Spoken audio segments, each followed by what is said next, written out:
Welcome back after the break. नाज़रीन, अब बहुत ही इंटरेस्टिंग टॉपिक है क्योंकि पाकिस्तान के बारे में अक्सर ये कहा जाता है कि यहाँ टैलेंट की कोई कमी नहीं है, सिर्फ मौके की ज़रूरत होती है और जब मौका मिलता है तो पाकिस्तानी नौजवान आलमी सतह पर अपनी सलाहियतों का लोहा मनवाते हैं। इस बार भी कुछ ऐसा ही हुआ है क्योंकि आप देखें कि मैदान खेल का ये नहीं है बल्कि क्रिप्टो ट्रेडिंग का है। दुनिया के सबसे बड़े क्रिप्टो एक्सचेंज फाइनेंस के हवाले से अगर मैं बात करूं तो क्रिप्टो क्लैश पाकिस्तान मुकाबले में पाकिस्तानी ट्रेडर और उनकी कम्युनिटी ने ऐसी कारकर्दगी दिखाई जिसने न सिर्फ पाकिस्तान बल्कि बैनुल-अक़वामी क्रिप्टो करेंसी को और कम्युनिटी को भी हैरान कर दिया है। इत्तलात के मुताबिक एक ही ट्रेडर ने $100 मिलियन के करीब ट्रेडिंग वॉल्यूम था वो पैदा किया, जबकि टीम ने सिर्फ एक दिन में तकरीबन $180 मिलियन का वॉल्यूम रिकॉर्ड किया। यही वजह है कि आज क्रिप्टो हलकों में ये कामयाबी मौजूद बहस बनी हुई है और कई माहिरीन इसे पाकिस्तान की क्रिप्टो कम्युनिटी के लिए एक अहम संगे मील भी करार दे रहे हैं। लेकिन आखिर ये मुकाबला था क्या? इतनी बड़ी तादाद में ट्रेड्स कैसे की जाती हैं और सबसे बढ़कर पाकिस्तान की क्रिप्टो कम्युनिटी आलमी सतह पर किस मकाम पर खड़ी हुई है? इन्हीं तमाम तर सवालात के जवाब जानने की आज हम कोशिश करेंगे। और आज मौजूद हैं जे.एस. राव साहब। किसी तारुफ के आप मोहताज नहीं है। क्रिप्टो में जो लोग इन्वेस्ट करते हैं, ट्रेडिंग करते हैं, वो इनको जानते हैं। Sir, thank you so much for joining us. सबकी सोच में आपको खुश आमदीद कहेंगे। सबसे पहले तो सर ये बताइए ना कि ये जो मुकाबला आपने जीता है ये किस तरह का मुकाबला था? एक बड़ा माशाल्लाह से आपने, मैं कहता हूँ कि मार्का सर अंजाम दिया। इसमें क्या कुछ स्टैंडर्ड्स थे, ये थोड़ा सा हमें आगाह कीजिएगा, फिर आगे बढ़ते हैं। जी sir, first of all thank you so much for having me on your show. ये बेसिकली इस वक्त वर्ल्ड नंबर 1 एक्सचेंज फाइनेंस, इसका कंपटीशन था ट्रेडिंग वॉल्यूम का, और पाकिस्तान में था। ये पाकिस्तान की जितनी भी ट्रेडिंग कम्युनिटी हैं उनके बीच ये कंपटीशन था। It was started on 18th मई और ये 31st मई को एंड होना था। ऑलमोस्ट 12th डे जाके इसका रिजल्ट आना था। तो अनफॉर्चुनेटली हम लोग लेट हो गए थे। 5th डे जाके हमारी जो है वो टीम रजिस्टर हुई थी, टीम जे.एस. राव, और बाकी जो पार्टिसिपेंट हैं वो हमसे पहले ही काफ़ी लीड पर थे। और एक केपीके के भाई हैं हमारे, वो टॉप पे बैठे हुए थे 55 मिलियन प्लस पे। फिर इसी तरह लिया से एक हमारे भाई हैं, वो इसी तरह 50 मिलियन प्लस पे बैठे थे। तो वी वर नोवेयर। लेकिन अल्हम्दुलिल्लाह कि टीम जे.एस. राव की इतनी स्ट्रेंथ थी कि हम थर्ड डे ही हम लोगों ने थर्ड पोजीशन क्लेम कर ली थी। और इसी तरह मुकाबला चलता गया। ट्रेडिंग वॉल्यूम का मैं बेसिकली आपको बता दूं, आप एक ट्रेड करते हैं, एक ट्रेड एग्जीक्यूट करते हैं बाय की या सेल की। तो जब आप बाय करते हैं लाइक $1000 से आपने बाय किया, और जब आपने उसको क्लोज किया तो वो भी $1000 काउंट होगा। तो वो आपकी एक ट्रेड $2000 की काउंट होती है। तो इस तरीके से हम ट्रेडिंग वॉल्यूम जनरेट करते हैं।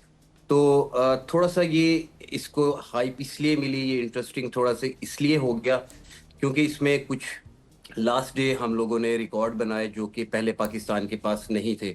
इवन साउथ एशिया में ये रिकॉर्ड पाकिस्तान ने बना लिया हुआ है अब। और वो रिकॉर्ड ये था कि last day we were at $144 million, और जो हमारे फर्स्ट पे भाई थे वो 226 पे थे और सेकंड वाले 190 पे थे। तो बस ये ऐसा कुछ होता है कि लास्ट 2 आवर्स में ना, तो वहाँ से हमारे ट्रेडर्स एक्टिव होते हैं, तो पूरा जोर लगाते हैं हम लोग।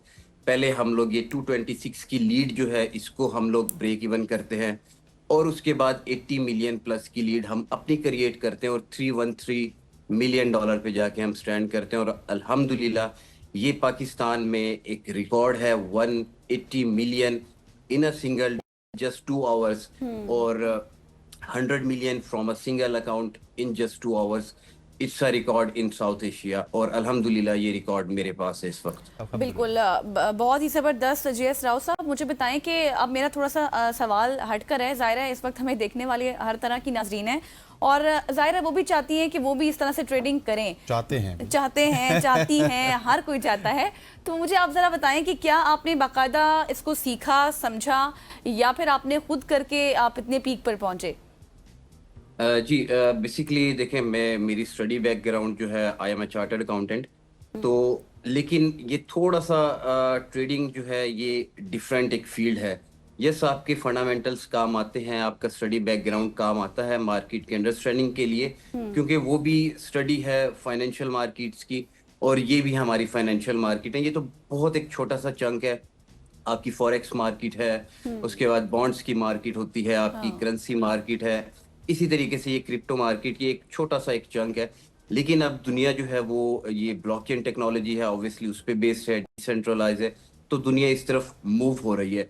अब इसको जहाँ तक सीखने की, तो ऑब्वियसली कोई भी बंदा जो है वो बगैर लॉसेस के नहीं सीखता। हमने लॉसेस किए हैं, बड़ी ठोकरें खाई हैं हमने, क्योंकि हमारे टाइम में सिखाने वाला कोई नहीं था। जिस वक्त हमने स्टार्ट की, शायद उस वक्त पाकिस्तान में वकार ज़का साहब थे जो इसको उस वक्त इनिशियली प्रमोट कर रहे थे। उनके पास एक मीडिया की जो है वो एक पावर थी, तो वो एक रेवोल्यूशन ले आए। और ये इसका क्रेडिट जो है बिल्कुल, चाहे वो कहते हैं ना, एक फील्ड में हो के आपके 100 इख्तलाफात, लेकिन ही इज़ द पायनियर, और उनकी वजह से ये रेवोल्यूशन आई, ये लोगों को पता चला।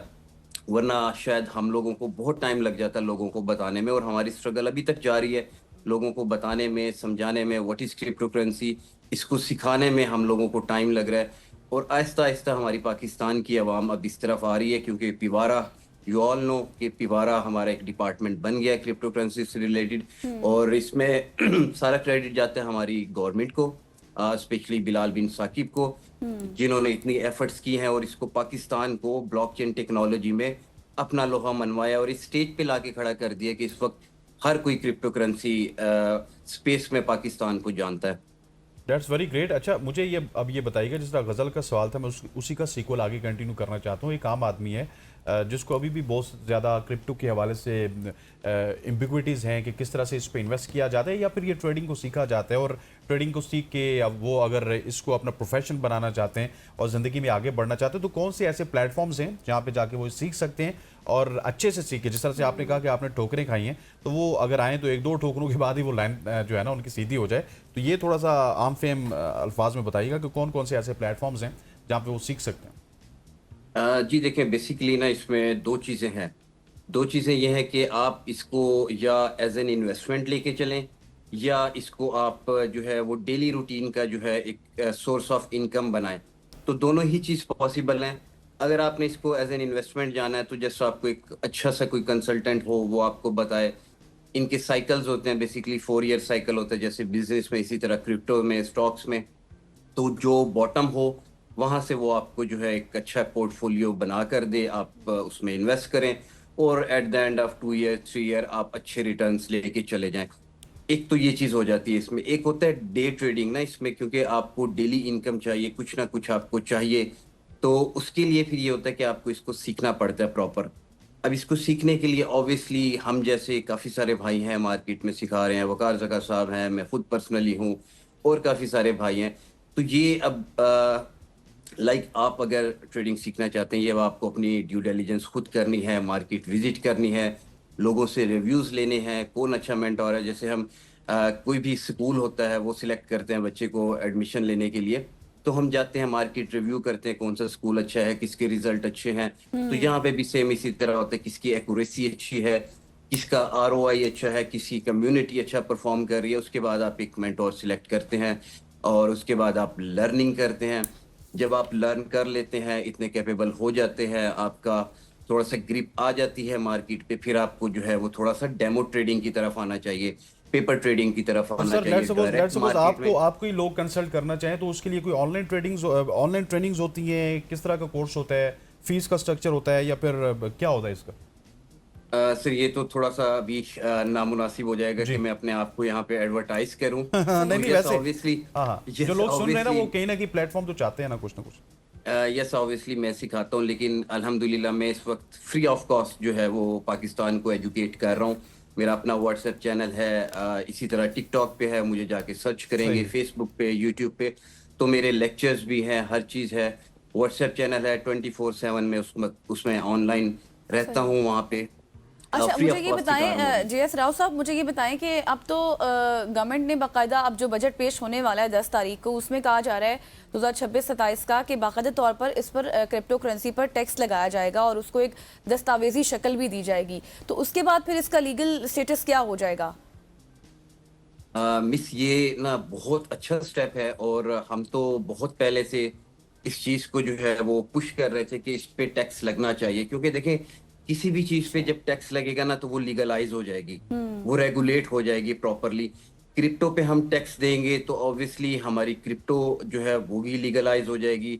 हमारा जितना पैसा है, चाहे वो यूएसडीटी में है, चाहे वो रुपीस में है, उसके बैक पे गवर्नमेंट आके खड़ी हो जाएगी। गवर्नमेंट हमसे टैक्स ले रही है तो गवर्नमेंट हमें प्रोटेक्ट करेगी, हमारे अकाउंट्स की प्रोटेक्शन होगी। अभी आपने काफी सारे वाकयात सुने होंगे कि क्रिप्टो करेंसी इन्फ्लुएंसर्स को, ट्रेडर्स को किडनैप कर लिया जाता है, या अकाउंट्स जो है वो हमारे फ्रीज हो जाते हैं। काफी सारी मुश्किलात होती हैं।